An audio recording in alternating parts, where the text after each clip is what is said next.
L'échiquier international, soyez les bienvenus. Les clichés des massacres d'El Fasher au Darfour font froid dans le dos. Massacres et exactions à ciel ouvert et revendiqués. Les assauts des paramilitaires sur la ville ont fait plusieurs milliers de morts civiles. Mais en tout, le drame soudanais, c'est 150 000 personnes tuées et 12 millions de déplacés, représentant les kyrielles de blessures qui font souffrir le pays depuis tant d'années. Certains ont voulu expliquer le torrent de sang par un bras de fer entre sédentaires et nomades, ou même insuffler une analyse un peu rapide du conflit à base religieuse, voire même entre Arabes et Africains. Rien de tout ceci ne résiste pourtant aux faits du terrain. Le conflit au Soudan, ou plutôt la guerre, car nous assistons à une guerre, obéit à des causes multifactorielles. Bien sûr, la déstabilisation externe du Soudan est un secret de polichinelle, comme on va le voir. D'ailleurs, c'est plus qu'un conflit régionalisé, c'est un conflit mondialisé. On en parle et c'est tout de suite.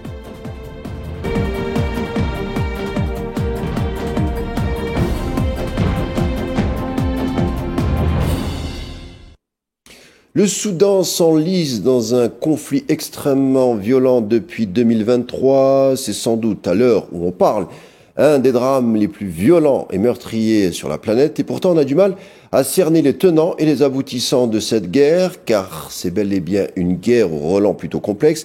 Eh bien, on tentera de faire la lumière ce soir avec Hicham Lehmissi, géopolitologue. Bonsoir. Oui, bonsoir. Merci d'avoir accepté notre invitation. Je vous en prie, c'est moi qui vous remercie de l'invitation.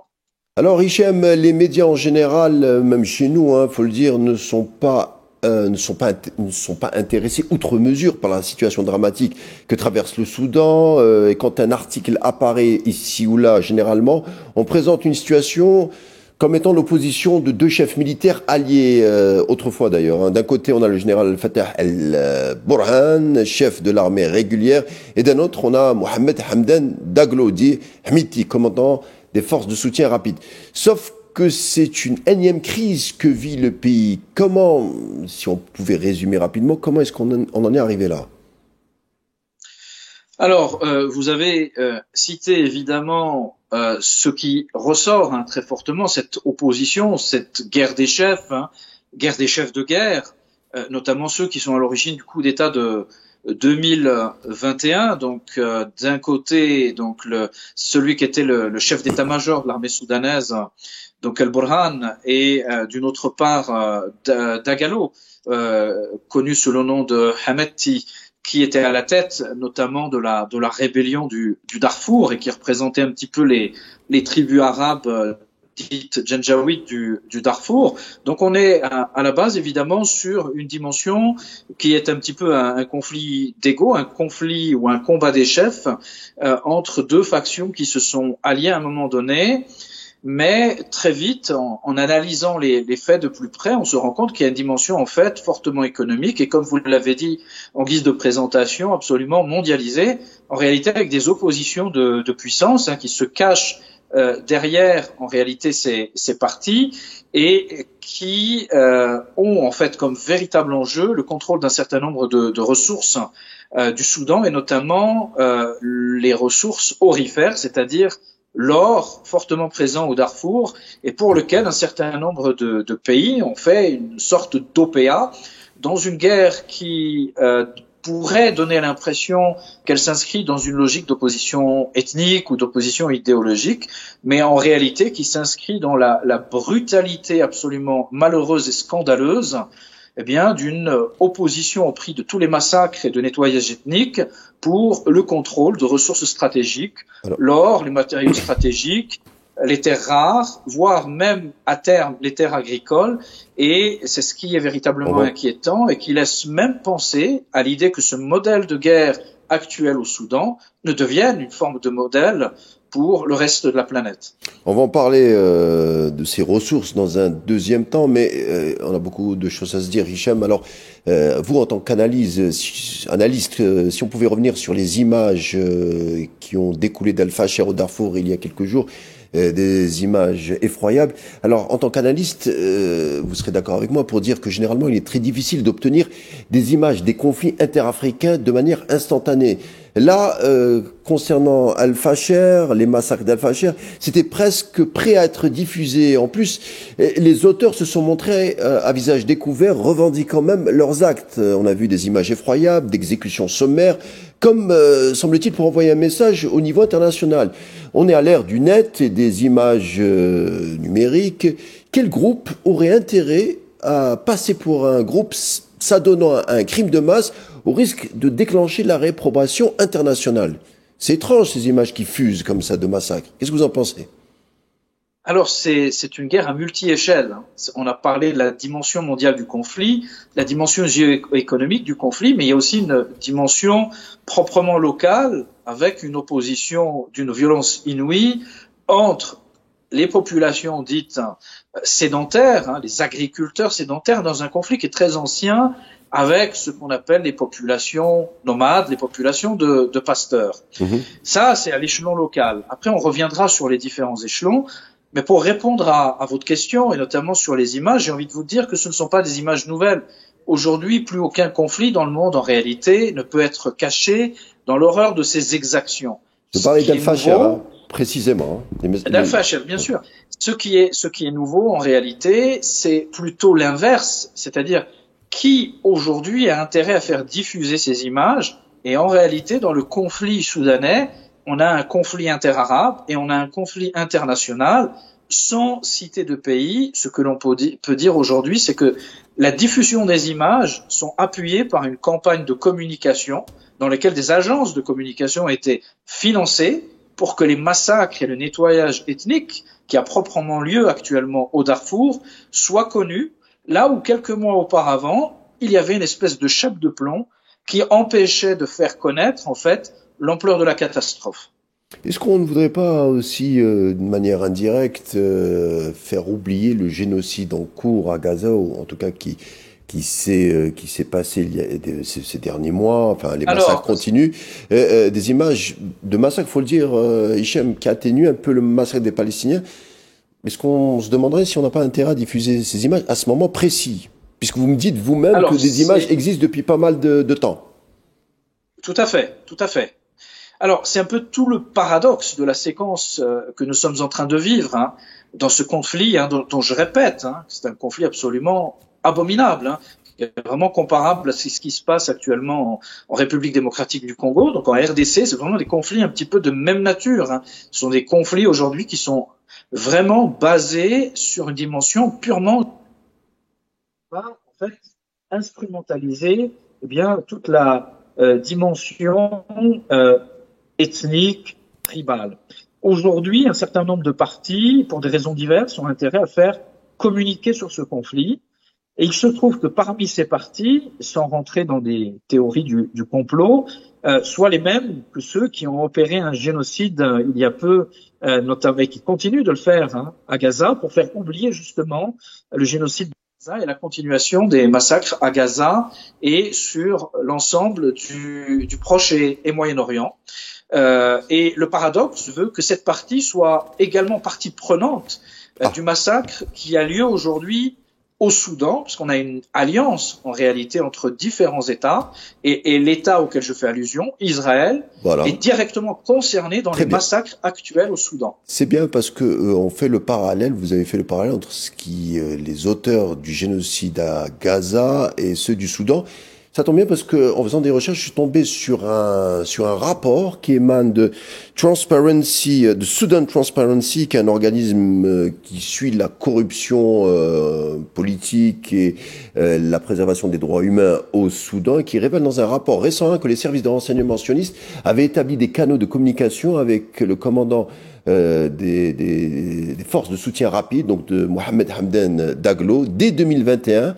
Le rapport cite un vol secret en mai 2021 lié à un ancien responsable militaire sioniste qui aurait livré du matériel de surveillance sophistiqué à Khartoum. Après une brève escale de 45 minutes, des chercheurs indépendants rejoignent ce type de conclusion, puisqu'ils identifient également des lance-roquettes multiples l'AR 160 de fabrication sioniste dont le FSR serait en possession à l'heure où on parle.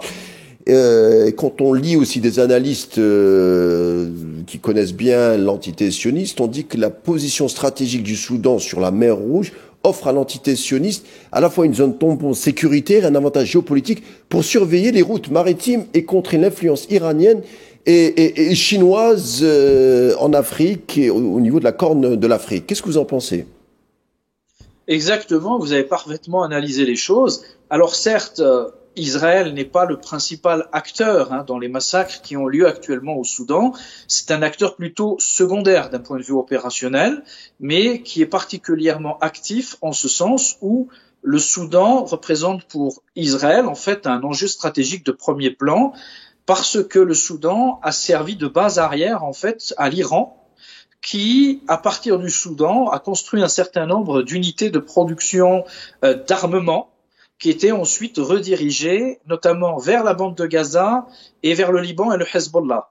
Il faut voir qu'un certain nombre d'unités, d'usines de production d'armement iraniennes, certaines ont d'ailleurs été bombardées en 2012, notamment le site de Yarmouk, et un autre site qui est situé au sud de Khartoum a été attaqué début d'année dernière, mais avec vraiment une obsession et une détermination inouïe de la part des pseudo-rébellions du FRS ou FSR de Dagalo. C'est le site dit de djihad, G-I-A-D, et dont on sait que ces armements ont servi notamment à alimenter les groupes palestiniens en lutte contre Israël à Gaza. Donc on comprend le soubassement en fait stratégique qui accompagne en fait ce conflit aujourd'hui du point de vue de l'engagement israélien.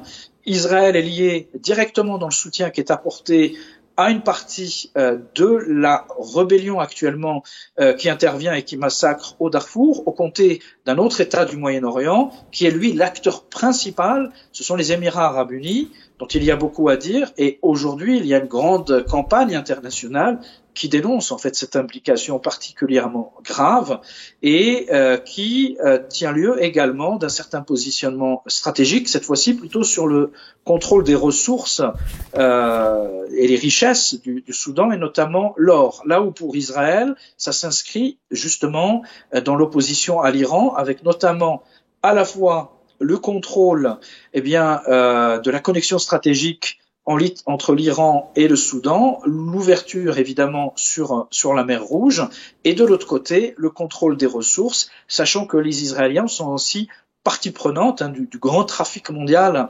autour de la question du contrôle de l'or, et qu'une bonne partie de l'or qui est exporté illégalement du Soudan, notamment vers la place de Dubaï, est accompagnée également par un certain nombre de sociétés liées à Israël.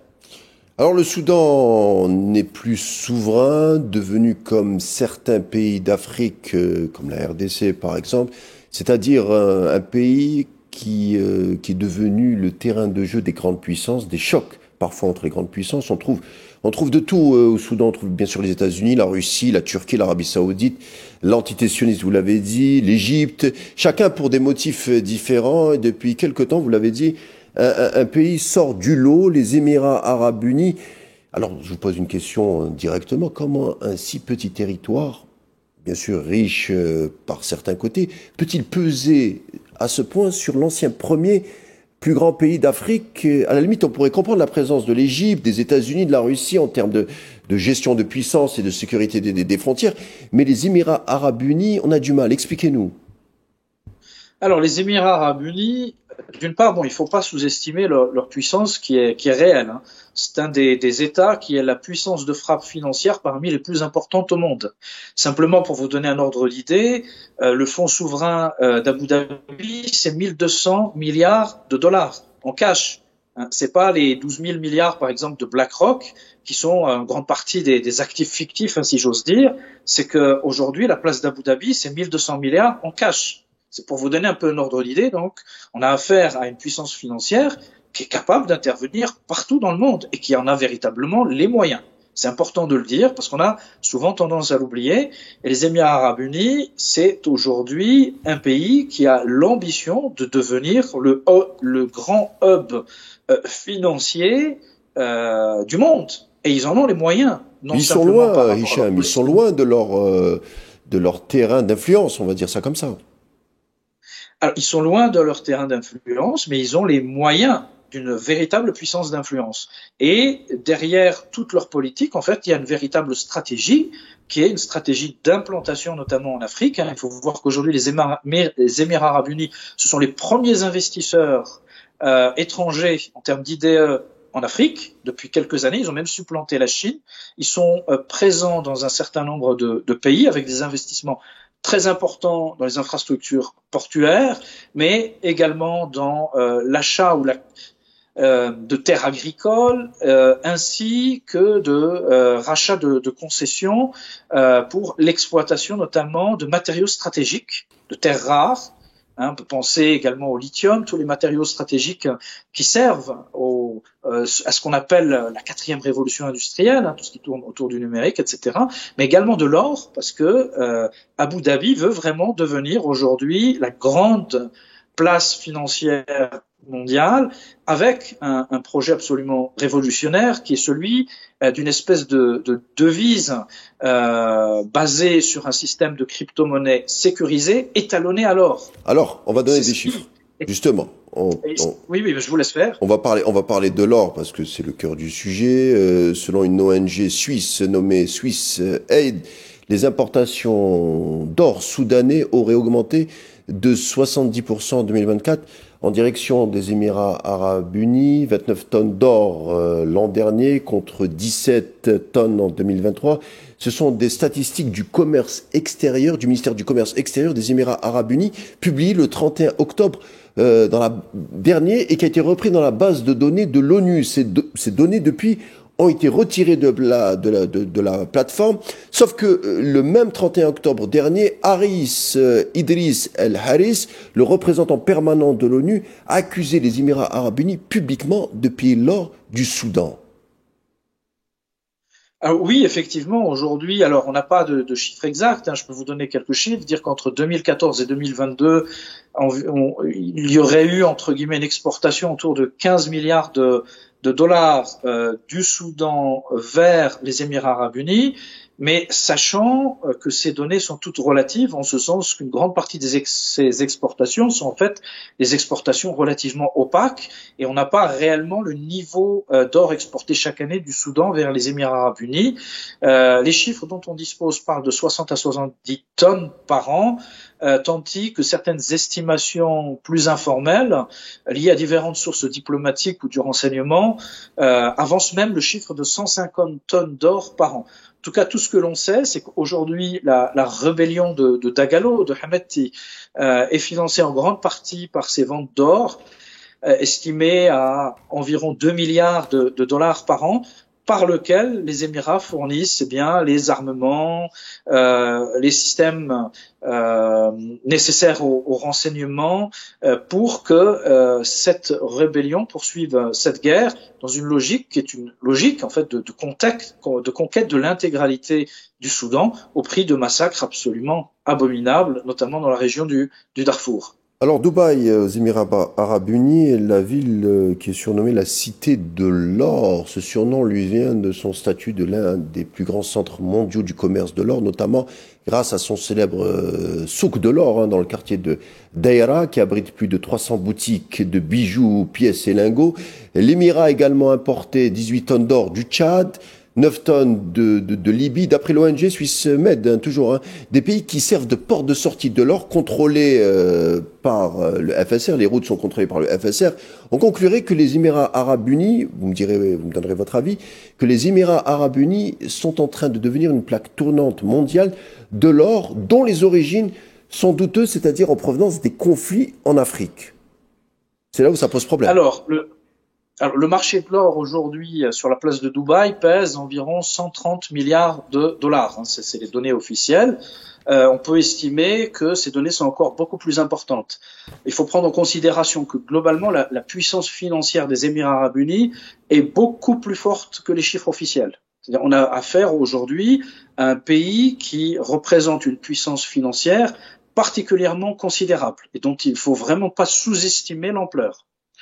Et sur le marché de l'or, on peut considérer que la place de Dubaï est en train de supplanter à la fois les places européennes, Zurich tout particulièrement, parce qu'elle offre en fait le cadre bien d'une opacité entre guillemets qui permet d'offrir aux opérateurs une traçabilité moins évidente, là où lorsque vous voulez commercer l'or ailleurs, on sera peut-être un peu plus suspicieux sur la provenance des ressources. À l'époque, on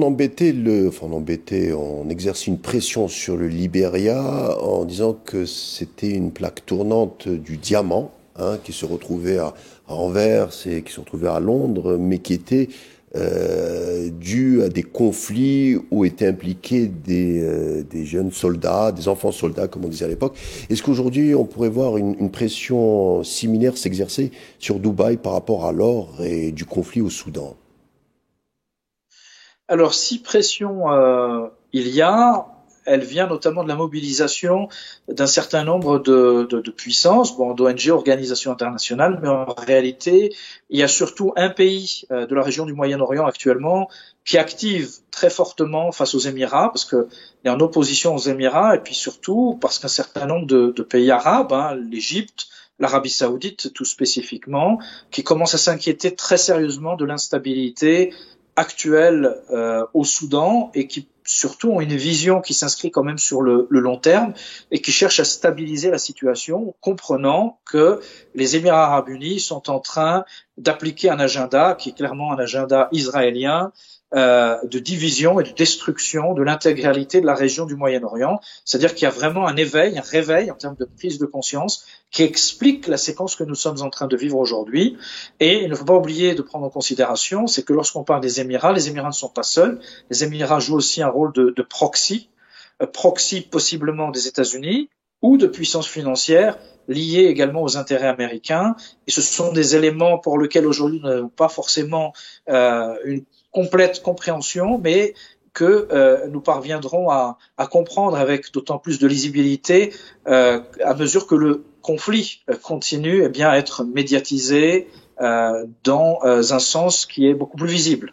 On a intitulé l'émission du jour, l'échiquier international du jour, Rouge comme l'or du Soudan, rouge comme le sang des Soudanais à cause de la guerre, due à la contrebande de l'or, on l'a expliqué. Mais face à la demande des milliardaires du métal jaune, la guerre au Soudan, on va être un peu pessimiste, vous allez me dire ce que vous en pensez, n'est pas prête de s'arrêter en fonction de la demande de l'or, de cette hyperclasse, bien sûr celle de Dubaï, mais au niveau international aussi.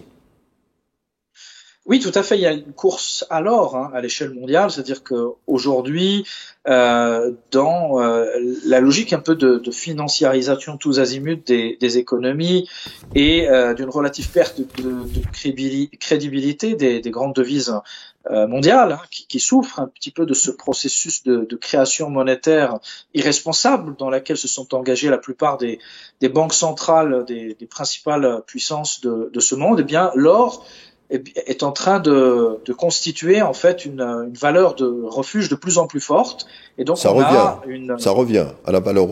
Tout à fait, elle est en train de retrouver sa place, et en fait on a une pression extrêmement forte. Vous voyez que la Chine essaye d'acquérir des réserves d'or des plus importantes, la Russie fait également, en Europe plusieurs pays sont dans cette logique. Alors pas les pays d'Europe occidentale qui sont complètement inféodés, aux grands intérêts financiers. Je pense plus aux pays européens qui restent encore souverains d'une certaine façon. Je pense à un pays comme la Pologne, par exemple, qui achète des quantités considérables d'or annuellement pour préparer en fait la suite, et donc on comprend pourquoi cet enjeu est particulièrement lourd. Et c'est pour ça que tout à l'heure que je comparais un petit peu le conflit actuel du Soudan avec celui de la RDC, c'est-à-dire des conflits où la brutalité, entre guillemets, la brutalité des destructions, la brutalité de la guerre, et en fait c'est départi de toute recherche d'arguments ou d'argumentation politique ou idéologique. On a vraiment affaire à une guerre de destruction, de nettoyage ethnique même, qui se justifie par un seul impératif, la prédation économique la plus simple qui soit, la plus brutale qui soit, et je crains que ce conflit au Soudan ne soit que le modèle du nouveau type de conflit qui va tendre à se généraliser, notamment en Afrique. On tentera de parler d'autres types de ces conflits lors de nos prochaines émissions avec vous, Hicham Lamissy. En tout cas, merci de tous ces éléments et vos explications. Je rappelle que vous êtes géopolitologue et que vous êtes basé à Genève. Merci encore d'avoir été des nôtres. C'est moi qui vous remercie. L'échiquier international se conclura par ces mots. Merci de nous avoir suivis. Tout de suite, la suite des programmes sur Al 24 News. Et on se retrouve demain, même chaîne. D'ici là, portez-vous bien.